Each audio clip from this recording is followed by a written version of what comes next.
UP में पंचायत चुनाव अपने दम पर लड़ने के मायावती के ऐलान के बाद बहुजन समाज पार्टी ने दलितों और मुसलमानों को एक प्लेटफॉर्म पर लाने की अपनी सियासी मुहिम शुरू कर दी है। इलाहाबाद में मुनक्किद होने वाले बहुजन समाज पार्टी के जलसे में कारकुनान को पंचायत चुनाव की तैयारी के लिए जुट जाने को कहा गया। इस मौके पर बीएसपी लीडर भीमराव अंबेडकर और चौधरी सईद अहमद ने पार्टी कारकुनों से खिताब किया। उन्होंने पार्टी कारकुनों को यह हिदायत दी कि वो दलित और मुसलमानों के दरमियान जाकर पार्टी की तशहीर करें। बाद में मीडिया से बात करते हुए भीमराव अंबेडकर ने कहा कि योगी हुकूमत में होने वाले जुल्म और इस्तेहसाल के खिलाफ कमजोर तबके तेजी के साथ मुत्तहिद हो रहे हैं। और हमारा एक एक कार्यकर्ता आप देख लो, आज इतना जोश है, ये इतना जोश है, ये जोश ही बता रहा है कि सरकार का जुल्म अत्याचार जो सामंतवाद है उससे कोई डर नहीं रहा है। सरकार भले ही डरा रही है, लेकिन आज दबे पिसे लोग गांव गली से निकलकर सरकार की सामंतवादी व्यवस्था के खिलाफ खड़े हो रहे हैं। और ये एक माननीय बहन कुमारी मायावती जी का जो नेतृत्व है वो पूरे उत्तर प्रदेश में एक एक कार्यकर्ता के अंदर जान डाल रहा है। मध्य प्रदेश में कोरोना के बढ़ते मामलात को देखते हुए हुकूमत ने जहां भोपाल और इंदौर में कल रात से कर्फ्यू लगाने का फैसला किया है, वहीं रियासत के 8 अजला जबलपुर, ग्वालियर, उज्जैन, रतलाम, छिंदवाड़ा, बुरहानपुर, बैतूल, खरगोन में कल रात 10 बजे से सुबह 6 बजे तक बाजार को बंद करने का फैसला किया है। भोपाल और इंदौर में जहां कल रात 10 बजे से सुबह 6 बजे तक कर्फ्यू लगाने का फैसला किया गया, वहीं अगर कोरोना के मामले काबू में नहीं आते हैं तो हफ्ते में 1 रोज मुकम्मल लॉकडाउन किए जाने पर भी गौर किया जा सकता है। हुकूमत की हिदायत के बाद जिला कलेक्टर की जानिब से अहकाम जारी कर दिए गए हैं। वहीं कांग्रेस ने हुकूमत के अहकाम की मुखालफत की है। कांग्रेस का जवाब है कि रात में 10 बजे के बाद ऐसे ही लोग अपने घर को पहुंच जाते हैं और इससे कोरोना को कंट्रोल नहीं किया जा सकता। और अगर हुकूमत की नीयत ठीक और कोरोना कहर बढ़ता जा रहा है तो रात के बजाय दिन में लॉकडाउन पर गौर किया जाना चाहिए। क्राइसिस मैनेजमेंट की बैठक कोरोना के जो केसेस बढ़ रहे हैं उसको देखते हुए की गई है। उसमें बहुत सारे मुख्य निर्णय आज लिए गए हैं। जैसे कि उसमें यह तय किया गया है कि बंद हॉल्स में कोई भी कार्यक्रम 50% से ज्यादा कैपेसिटी से और 200 की लिमिट से ज्यादा के कार्यक्रम नहीं आयोजित किए जा सकेंगे। किसी भी प्रकार की रैली और चल समारोह जो है वो पूर्णतः प्रतिबंधित रहेंगे। आगे आने वाले समय में किसी भी मेले की किसी प्रकार की अनुमति नहीं दी जाएगी। अभी जो मेला चल रहा है उसको भी यथाशीघ्र 5 से 6 दिनों में समाप्त किया जाएगा। इसके साथ ही जो कोचिंग इंस्टीट्यूट्स हैं वे भी मैक्सिमम जो उनकी हॉल कैपेसिटी है उसके 50% लोगों के साथ ही उसको रन कर सकेंगे। स्विमिंग पूल्स वगैरह जो है वो अभी फिलहाल बंद रहेंगे। और इसके साथ ही मास्क पे और सोशल डिस्टेंसिंग पे जो मार्केट्स हैं उनमें कड़ी कार्रवाई की जाए, ये सुनिश्चित किया गया है। साथ ही साथ ये भी तय किया गया है कि कोई भी सामाजिक या धार्मिक या राजनीतिक आयोजन जो भी होते हैं जिसमें कि लोग बड़ी मात्रा में एकत्रित होते हैं वो 10:30 बजे के बाद नहीं आयोजित किए जा सकेंगे। 10:30 बजे तक उनको संपूर्ण करके समाप्त करें।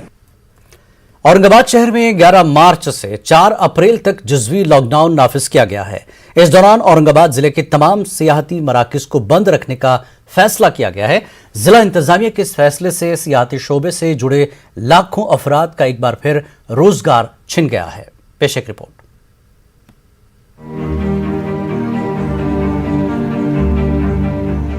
औरंगाबाद शहर को महाराष्ट्र की सियाहती राजधानी का दर्जा हासिल है। गारहाए एलोरा और गारहाए अजंता जैसे आलमी शाहकार, मिनी ताज यानी बीबी का मकबरा और पंचकी जैसे तारीखी आसार इस शहर की अजमत को न सिर्फ दुबाला करते हैं बल्कि उन्हीं आसार की बदौलत लाखों अफराद को रोजगार हासिल होता है। हजारों सयाह दुनिया के मुख्तलिफ मुल्कों से औरंगाबाद का रुख करते हैं, लेकिन कोरोना वबा के बायस जैसे इस शहर के सयाहती मुकामात को नजर लग गई। पहले 9 महीने ये तारीखी आसार बंद रहे। अब फिर से इन तारीखी आसार पर 3 हफ्तों के लिए ताला लग चुका है। सयाहती शोबे से वाबस्ता लोगों को शिकायत है कि जुज़वी लॉकडाउन के दौरान शॉपिंग मॉल्स को खुले रखने की इजाजत है, तो फिर सयाहती मुकामात ही क्यों नशाने पर हैं? जबकि जिले इंतजामिया का कहना है कि हालात मामूल पर आते ही सयाहती और तारीखी मुकामात को दोबारा खोल दिया जाएगा। मॉल्स में आने वाले का कहीं एसओपी नहीं है कि कितने लोग आप मॉल्स में अलाउ करेंगे, कितने लोग नहीं अलाउ करेंगे। जगह छोटी है। इसके कंपैरिजन में अगर आप मॉन्यूमेंट्स को देखते हो तो मॉन्यूमेंट्स में एक क्लियर कट एएसआई का एसओपी है कि बिफोर लंच 1000 लोग, आफ्टर लंच 1000 लोग। डिस्टेंस काफ़ी बड़ा है, 2 किलोमीटर के दायरे में तकरीबन मॉन्यूमेंट्स फैले हुए हैं, तो एक जगह एक बड़ा ग्रुप आना संभव ही नहीं था। तो आराम से सोशल डिस्टेंसिंग मैनेज होती है। अजेंडा भी देख लो, एलोरा देख लो, दौलताबाद देख लो, बीवी का मकबरा देख लो। रिस्ट्रिक्शंस के हिसाब से मेरे को लगता है कि मॉल खुले हैं तो मॉन्यूमेंट्स भी खुले रहना चाहिए। जो शासन ने आदेश दिया है कि पर्यटन स्थल बंद रहेंगे, मैं यहाँ का स्थानीय अध्यक्ष होने के नाते सरकार से विनती करता हूँ कि वो सोशल डिस्टेंसिंग को रखते हुए जिस तरह दुकानें, मॉल, वो दूसरे उद्योग चालू है, उसी तरह पर्यटनों को आने के लिए इजाज़त दे और पर्यटन स्थल खोले। औरंगाबाद शहर में जुज़वी लॉकडाउन नाफिज है। हर गुजरते दिन के साथ कोरोना मरीजों की तादाद में इजाफा हो रहा है। सूरत हाल की संगीनी को देखते हुए जिले इंतजामिया ने अब होटलों को भी बंद रखने का ऐलान किया है। ऐसे हालात में लोग अपने रोजगार को लेकर फिक्रमंद हैं। Saturday Sunday all shopping malls have been closed और बाकी दिन भी चलेंगे, वो चलेंगे तो विद सम रिस्ट्रिक्शन चलेंगे। ये जो मॉन्यूमेंट्स रहते हैं, मॉन्यूमेंट में स्पेस, बिगर स्पेस होता है, वहाँ पे लोग आने के बाद में there are every chances of contamination. तो मेरी अपील है कि व्हाटएवर डिसीजन हमने जो निर्णय लिया है वो निर्णय के साथ जनता रहे। अभी तक तो रही है, बिल्कुल आगे भी रहेगी। पहले औरंगाबाद के सियाती मकामात को 9 महीने के लॉकडाउन की मार झेलनी पड़ी और अब फिर से उन पे ताला पड़ चुका है। एक तो ये सूरत हाल है, दूसरी तरफ इस जुज़वी लॉकडाउन में 2 दिन अगर छोड़ दिए जाए तो शॉपिंग मॉल खुले रहेंगे। सियाती सेक्टर से जुड़े लोगों का कहना है कि ये इम्तियाजी बर्ताव उनके साथ क्यों। अजहरुद्दीन, न्यूज़ 18 उर्दू, औरंगाबाद। नांदेड़ में कोरोना मुतासरीन की तादाद में गैर मामूली इजाफा देखने को मिल रहा है। जिला इंतजामिया की जानिब से जारी किए गए प्रेस नोट के मुताबिक गुज़श्ता 24 घंटों के दौरान 400 से ज्यादा नए कोरोना मुतासरीन का इजाफा हुआ है, जबकि इलाज के दौरान एक शख्स की मौत भी हुई है। कोरोना के बढ़ते हुए केसों को देखते हुए जिला इंतजामिया ने एहतियाती तौर पर शाम 7 बजे से सुबह 7 बजे तक लॉकडाउन नाफिज किया है। वहीं दूसरी तरफ 15 मार्च से 31 मार्च तक स्कूल, कॉलेज और ट्यूशन क्लासेस को भी बंद रखने के अहकामात जारी किए गए हैं। कोरोना को फैलने से रोकने के लिए जहां एक तरफ पाबंदियां लगाई जा रही हैं, तो दूसरी तरफ कोरोना से बचाव के लिए टीकाकारी का सिलसिला भी जारी है। सरकारी अस्पतालों के अलावा कुछ निजी अस्पतालों में भी कोविड की वैक्सीन लेने की सहूलत फराहम की गई है। इंतजामिया ने लोगों से अपील की है कि वो कोविड की वैक्सीन लेने में टाल मटोल से काम न लें। अमरावती जिले में बढ़ते कोरोना मरीजों को देखते हुए लॉकडाउन किया गया था, लेकिन पिछले हफ्ते पूरा जिला अनलॉक किया गया। जिला कलेक्टर ने आज अनलॉक 2 किया है, जिसमें दुकानें सुबह 9 से शाम 5 बजे तक खुली रखने की इजाजत दी गई। ऐसे में अमरावती के बडनीरा से रुकन असेंबली रवि राणा ने अपील की है कि हुकूमत गरीबों का ख्याल रखते हुए अनलॉक 2 के औकात को बढ़ाए। विधानसभेमध्ये अमरावती जिल्ह्याचा आवाज उचलून सर्वसामान्य जनता, सर्वसामान्य व्यापारी, फेरीवाले, हातगाडीवाले, नाश्त्याच्या गाडीवाले, दुकानदार, व्यापारी सगळ्यांचा आवाज तो विधानसभेमध्ये उचलला। तेव्हा अमरावती जिल्ह्याचं लॉकडाऊन हटवण्यात आलं आणि मुख्यमंत्र्यांना भेटलो, मुख्य सचिवांना भेटलो। पण आज जे परिस्थिती आहे, सकाळी 9 ते दुपारी 4 पर्यंत फक्त अमरावती उडी आहे। 4 नंतर पूर्ण लॉकडाऊन आणखी केलेलं आहे। ते लॉकडाऊन सुद्धा वाढवलं पाहिजे। 4 वाजतापासून सकाळी 9 ते रात्री 9। मालेगांव शहर के पुराना अग्रह रोड पर सीमेंट कॉन्ट्रैक्ट के नए रोड के संग बुनियाद प्रोग्राम में समाजी फासले की धज्जियां उड़ाई गईं। प्रोग्राम में शामिल महाराष्ट्र के वजीर देही तरक्कियात अब्दुल सत्तार ने वहां मौजूद भीड़ को देखकर कहा कि महाराष्ट्र में कोरोना की बीमारी बढ़ रही है, ऐसे में हमें कोरोना की गाइडलाइंस पर सख्ती से अमल करना चाहिए। उन्होंने कहा कि रियासत को कोरोना से निजात दिलाने के लिए हुकूमत के जरिए की जा रही अपील पर अमल करना जरूरी है। से ज्यादा लोग दिखे इसलिए मैं नहीं जा सकता।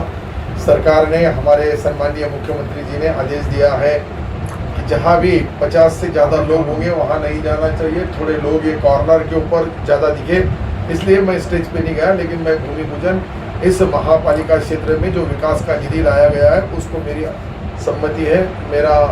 मैं खुद अपने हाथों से वहाँ कुदाली मार के और फिर मैंने महाराष्ट्र के काबीनी वजीर बराए टेक्सटाइल इंडस्ट्री असलम शेख ने जेजे अस्पताल में कोरोना वैक्सीन की पहली खुराक ली। इस मौके पर रियासत के मेडिकल डायरेक्टर जनरल डॉक्टर तातियार के अलावा जेजे अस्पताल के सुपरिंटेंडेंट डॉक्टर रंजीत मान किशोर, कोरोना वैक्सीन महकमे के सरबराह डॉक्टर ललित सिंघे व दीगर तिब्बी अमला मौजूद था। रियासती वजीर ने कोरोना का वैक्सीन लेने के बाद इत्मीनान का इजहार किया। उन्होंने रियासत में कोरोना की बढ़ती वबा पर तशवीश जाहिर करते हुए आवाम से एहतियात बरतने की अपील की। साथ ही उन्होंने कोरोना पर काबू पाने में रियासती हुकूमत का ताउन करने की भी आवाम से अपील की। मुल्क भर में गुज़श्ता साल से नई तालीमी पॉलिसी नाफिज की जा रही है। नई पॉलिसी ने असातिज़ा की जिम्मेदारियों में इजाफा किया है। बेंगलुरु के BET कॉलेज में मुनक्कदा इजलास में इन ख्यालात का इजहार किया गया। All India ideal teachers association के तहत हुए इस इजलास में तालीमी पॉलिसी 2020 पर रोशनी डाली गई। माहिरीन तालीम ने कहा कि असातिज़ा दर्स व तदरीस के जदीद तकाज़ों, जदीद टेक्नोलॉजी से आरास्ता रहें, तहजीब, सकाफत, ज़बान व अदब की हिफाजत करते हुए नए तरीक़ों के मुताबिक तालीम फराहम करें। ट्रांसफ़र ऑफ नॉलेज करना नहीं है, बल्कि बच्चों की लाइफ को, ज़िंदगी को ट्रांसफॉर्म करना है, बच्चों को बनाना है। अब जो असेसमेंट सिस्टम होगा वो समेटिव नहीं होगा बल्कि फॉर्मेटिव होगा, यानी बच्चे को एक टीचर ने कितना फॉर्म किया है ये गेज किया जाएगा, ये असेस किया जाएगा। टीचर को नई टेक्नोलॉजी इस्तेमाल करना है जिसको ICT कहा गया, information and communication technology. Teacher से कहा जा रहा है कि वो बेस्ट टीचर के साथ साथ बेस्ट लर्नर बने। ये जो न्यू एजुकेशन पॉलिसी है उसमें नई टेक्नोलॉजी को अडॉप्ट करना पड़ेगा टीचर्स को, और यहाँ के जो तालीमी इदारे हैं उसमें ऑडियो विजुअल क्लासेस के लिए सहूलतें फराहम करना ज़रूरी है, वरना वो दिन दूर नहीं कि हमारे अल्फाज, हमारी सकाफत ख़त्म हो जाए। इसलिए अब उर्दू वालों पर दोहरी जिम्मेदारी है, एक तालीमी सिलसिले को जारी रखें और इस सिस्टम में हम अपनी सलाहियतों को पूरा परवान चढ़ाते हुए बच्चे को तालीम दें। दरअसल बच्चों का जो 40 या 45 मिनट्स का जो क्लास होता है वो दरअसल उसके अंदर उनके अंदर वो कैफियत पैदा फरमाएं जो दीन और दुनिया दोनों से मेल खाता हो। तो बच्चों के आज अखलाकी इक़दार जो है वो दूर होते जा रहे हैं, चाहे वो घर में हो, पड़ोस में हो या इदारों में हो। जमीयत उलमा हिंद शाख करनूल की जानिब से जहेज़ की लानत पर जलसे आम मुनक़्क़िद किया गया। इस मौके पर मेहमान खुसूसी की हैसियत से मौलाना मुफ्ती गयासुद्दीन रहमानी, मौलाना शोएबुल्लाह खान के अलावा दीगर सियासी, समाजी और ज़िले के आला हुक्काम ने शिरकत की। इस मौके पर मौलाना शोएबुल्लाह खान ने कहा कि इस्लाम में जहेज़ लेना और देना हराम है। इसके बरखिलाफ आज के माहौल में बेजा रसूमात को आम किया गया है। उन्होंने आवाम से अपील की कि वो शादियों को आसान बनाएं।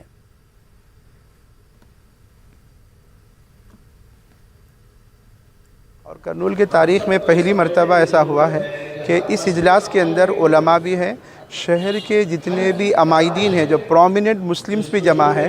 और आज के इजलास का मकसद क्या है?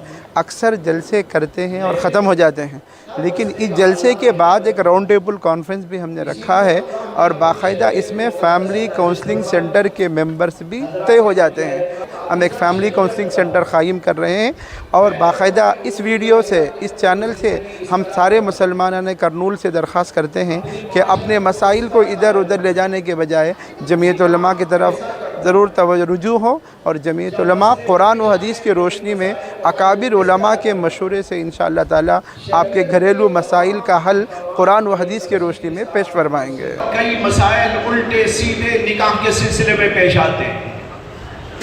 सबसे पहले तो ये दौरी, जहेज, जोड़ा, इसकी लानत में हम लोग गिरफ्तार हो गए। निकाह को शरीयत ने बड़ा आसान बनाया था बड़ा पाकीज़ा उसको रुख दिया था। यहाँ तक कि उलमा ने लिखा है कि निकाह एक इबादत है, निकाह को इबादत का दर्जा दिया गया है। दूसरी कौमों में तो निकाह एक दुनियावी अमल है, लेकिन हमारी शरीयत ने निकाह को तक़द्दुस दिया है। डौरी का किस्सा, जहेज की लानत, इसको निकाह के साथ में जोड़ दिया गया। निकाह को सादा बनाया गया था, आसान बनाया गया था, ताकि दुनिया के अंदर जिना को फ़रोग़ ना हो, बुराइयों को फ़रोग़ ना हो, शहवत परस्ती को फ़रोग़ ना हो, बल्कि उसके लिए सही रास्ता इंसानों को दिखाया गया। वो इंसानों को जो रास्ता दिखाया गया वो है निकाह का रास्ता। अजमल खान तिबिया कॉलेज की फैकल्टी ऑफ यूनानी मेडिसिन की प्रोफेसर शगुफ्ता अलीम को वजारत आयुष हुकूमत हिंद की एडवाइजरी कमेटी का रुकन नामजद किया गया है। उनकी तकर्री पर आज फैकल्टी में असातिज़ा व तलबा की जानिब से एक तहनीती जलसा मुनक़्क़िद किया गया। इस मौके पर प्रोफेसर शगुफ्ता अलीम ने कहा कि उन्हें जो जिम्मेदारी दी गई है उसे बखूबी निभाने की वो कोशिश करेंगी। कि ये एक आयुष मिनिस्ट्री से मुझको एक पोस्ट दी गई है एडवाइजरी कमेटी की। इस एडवाइजरी कमेटी में एक्चुअली बहुत सारे प्रपोजल्स रखे जाते हैं, उस पर डिस्कशंस होते हैं और उसके बाद उसको फाइनलाइज मिनिस्ट्री करती है। तो देखिए अभी तो मैंने ज्वाइन, अभी तो फर्स्ट वो है, मीटिंग भी कोई नहीं हुई है, लेकिन मुझे उम्मीद है कि जब भी मेरे पास एजेंडा आएंगे या मेरे पास मुझे मौका दिया जाएगा बोलने का, तो मैं इंशाल्लाह अपने जो हमारे कॉलेज के कुछ या यूनानी से रिलेटेड, अपना कॉलेज नहीं बल्कि पूरी यूनानी फर्टिलिटी से रिलेटेड जो भी प्रॉब्लम्स होंगी उनको हल करने की कोशिश करूंगी। कुछ अपने यहाँ के मुद्दे हैं, जैसे अभी जिक्र हो रहा था कि आयुर्वेदा को अलग कर दिया गया है और वहाँ सर्जरी के लिए वो कर दिया, तो यूनानी के लोगों को क्यों नहीं सर्जरी से वो किया जा रहा। दूसरे कुछ लैंग्वेज प्रॉब्लम है चेंज करने की, तो मैं चाहूँगी कि इन सारी जो बेसिक है मिस्टेक्स हैं या बेसिक जो हमारे निसाब में वो हैं, इन सब को मैं हाईलाइट करूँ और इन सब में इंशाल्लाह बेहतरी करने की कोशिश करूँ। मारूफ समाजी तंजीम आज़ाद फाउंडेशन यूं तो पसमानदा तबके को तालीम के मौक़े फराहम करने के लिए गुज़श्ता 8 सालों से मुसलसल कोशां है, लेकिन तंजीम की हालिया कोशिश की बड़े पैमाने पर सताइश की जा रही है। आज़ाद फाउंडेशन में आज मुकाबलजाती दौर में मुख्तलिफ इम्तहानात के दाखिला टेस्टों में बैठने के लिए कोचिंग मेक ईजी इंस्टीट्यूट की शुरुआत की है, जिससे पसमानदा तबके से ताल्लुक़ रखने वाले तलबा को मुकाबलजाती इम्तहानात की तैयारी में मदद मिलेगी। तंजीम की सेक्रेटरी शाजिया सिद्दीकी ने इदारे के मकासद पर रोशनी डाली। वहीं समाजी कारकुन समीना खान ने इस कोशिश को वक्त की अहम ज़रूरत करार दिया। हम लोग जो है सोसाइटी के उत्थान के लिए काम कर रहे हैं। ऐसे स्लम और बैकवर्ड एरियाज़ को हम लोग रिहेबिलेट करते हैं शिक्षा के स्तर पर, ताकि उन लोगों को हम एक बराबरी की, जो बच्चे कैपेबल हैं, जो बच्चे आगे पढ़ नहीं पाते, तो हम उन लोगों को एक प्लेटफॉर्म दें। उसी के तहत हम लोग ने मेक ईजी इंस्टीट्यूट के नाम से इस कोचिंग का हम लोग एक आज की इनॉग्रेशन है। और हमारी कोशिश है कि ऐसे पुअर वीकर सेक्शंस जो बच्चे की फीस अफोर्ड नहीं कर पाते हैं, प्रोफेशनली वो कहीं ज्वाइन नहीं कर पाते किसी कोचिंग को, तो स्पेशली हम उनको जो है एक जगह देंगे और बहुत ही नॉमिनल सी फीस के साथ हम उन बच्चों को आगे इस प्लेटफॉर्म के जरिए आगे लेकर के आएंगे। बहुत ही अच्छा फील हो रहा है मुझे कि गरीब बच्चों के लिए हमारे लिए एक अच्छा निकल के आ रहा है। और यहाँ पर सब लोग ज्वाइन करेंगे, जो लोग नहीं आते थे अभी तक, जो लोग नहीं पढ़ पा रहे हैं, जिनको शिक्षा नहीं मिल पा रही है, वो लोग आगे ज्वाइन करेंगे। तो मैं यही चाहती हूँ कि इंशाअल्लाह ताला। इलाहाबाद में स्कूली तालिब इल्म मोहम्मद हाशिर अगवा मामले को पुलिस ने फौरी तौर से सुलझा लिया है। पुलिस के मुताबिक आज सुबह शहर के मारूफ इंग्लिश मीडियम स्कूल के बाहर से 11वीं जमात के तालिब इल्म मोहम्मद हाशिर को नामालूम कार सवारों ने अगवा कर लिया था। पुलिस ने मुस्तैदी का सबूत देते हुए अगवाकारों की लोकेशन का पता लगा लिया। 3 घंटे से ज्यादा अपने कब्जे में रखने के बाद अगवाकार मोहम्मद हाशिर को चिकिया इलाके से सड़क किनारे छोड़कर फरार हो गए। पुलिस अब इस मामले की मजीद तहकीकात कर रही है।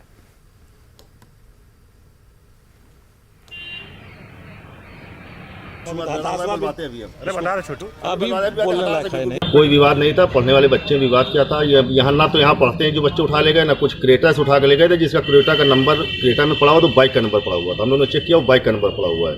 उसके बाद ले गए इसको दामोपुर में मारे पीटे हैं और सांसद जी के घर के पास चकिया पे लाके फेंक दिया है। कहाँ से फेंक दिए थे? हाँ, मार के इसको फेंक दिया और काफ़ी चोट लगी हुई है इसकी। तो फिर आपने पुलिस को सूचना दी? पुलिस को हमने 112 में बेटे ने मेरे सूचना की, मैं बाहर था, मैं भाग के आया हूँ, तब यहाँ काफ़ी प्रशासन ने मदद की। उसके बाद बच्चे खुद फ़ोन आया कि हमको फला जगह इन्होंने ला के फेंक दिया। यूपी के वजीर आला और बीजेपी के स्टार कैंपेनर योगी आदित्यनाथ भी मगरबी बंगाल के चुनाव दंगल में कूद चुके हैं। उन्होंने आज पुरुलिया में चुनावी रैली से खिताब किया। सीएम योगी ने अपने खिताब में हिंदू मुस्लिम मौजू को तरजीह दी। उन्होंने इस मौके पर टीएमसी पर जमकर तनकीद की। सरकार की गुंडागिर्दी और उनके अमानवीय कृत्यों पर देख करके क्षोभ हो रहा था और तब मुझे लग रहा था कि अब इनके बहुत लंबे समय तक इनकी गुंडागिर्दी और इनकी अराजकता अब नहीं चल पाएगी। मात्र 45 दिन बाकी हैं। 2 मई के बाद टीएमसी की सरकार की विदाई सुनिश्चित है। ममता दीदी भी अब मंदिर में जाकर के चंडी पाठ कर रही है। ये परिवर्तन है ना, ये है नया भारत। हर व्यक्ति को भगवान की शरण में जाना ही पड़ेगा।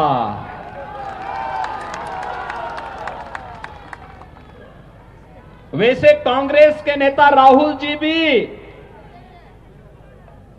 चुनाव के समय मंदिर जाते हैं और एक जगह तो मंदिर में ऐसे बैठ गए कि उनको पुजारी को टोकना पड़ा। कह रहे ये मंदिर है, आसन ठीक ढंग से बैठिए। वो ऐसे बैठ रहे थे जैसे कोई नमाज पढ़ने के लिए बैठता है। खुद कफील बनने की जानिब हिंदुस्तानियों में एक फितरी सलाहियत होती है। इसका सीधा रिश्ता इज्जत नफ्स और खुद इन्हिसारी से है। नेटवर्क 18 की पहल स्वाभिमान भारत प्रेजेंटेड बाय आईटीसी ने मुल्क भर से ऐसी कहानियों का इंतखाब किया है जिनमें बगैर किसी सरकारी मदद के अपने मसाइल को लोगों ने खुद सुलझाया है, जो मयारी और सस्ती हेल्थ केयर टेक्नोलॉजी की तामीर करते हैं।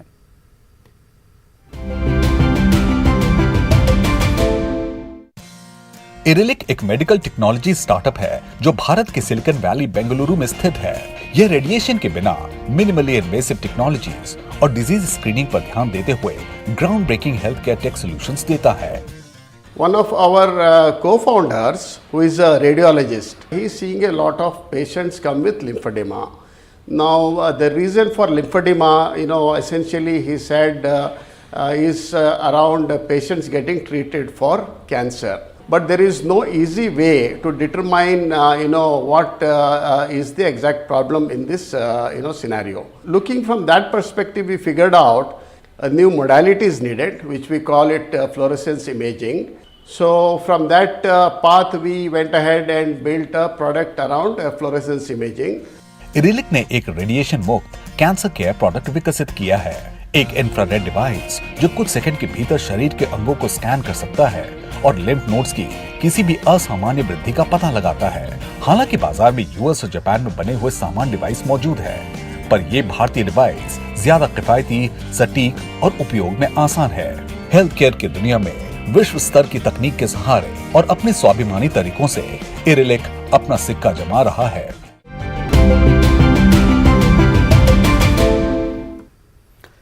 हिंदुस्तान की ऐसी ही कामयाबी और कहानियां देखते रहे नेटवर्क 18 की खास पहल आईटीसी प्रेजेंटेड स्वाभिमान भारत में। और ये एक बड़ी खबर इस वक्त आपको दे दें, हैदराबाद से आ रही है। हैदराबाद में कोरोना के नए cases. Minority residential girls school की 36 लड़कियां कोरोना पॉजिटिव। जी हां, माइनॉरिटी रेजिडेंशियल गर्ल्स स्कूल की 36 लड़कियां कोरोना पॉजिटिव। बहुत सी तालिबात अपने घरों को रवाना हो गई। एलबी नगर में वाक़ है minority residential girls school. Hyderabad के माइनॉरिटी रेजिडेंशियल गर्ल्स स्कूल की 36 लड़कियां कोरोना पॉजिटिव पाई गई हैं। बहुत सी तालिबात अपने घरों को रवाना हो गई हैं। एलबी नगर में वाक़ है माइनॉरिटी रेजिडेंशियल गर्ल्स स्कूल। एक बार फिर आपको बता दें, टिमरीज भी इसको कहा जाता है।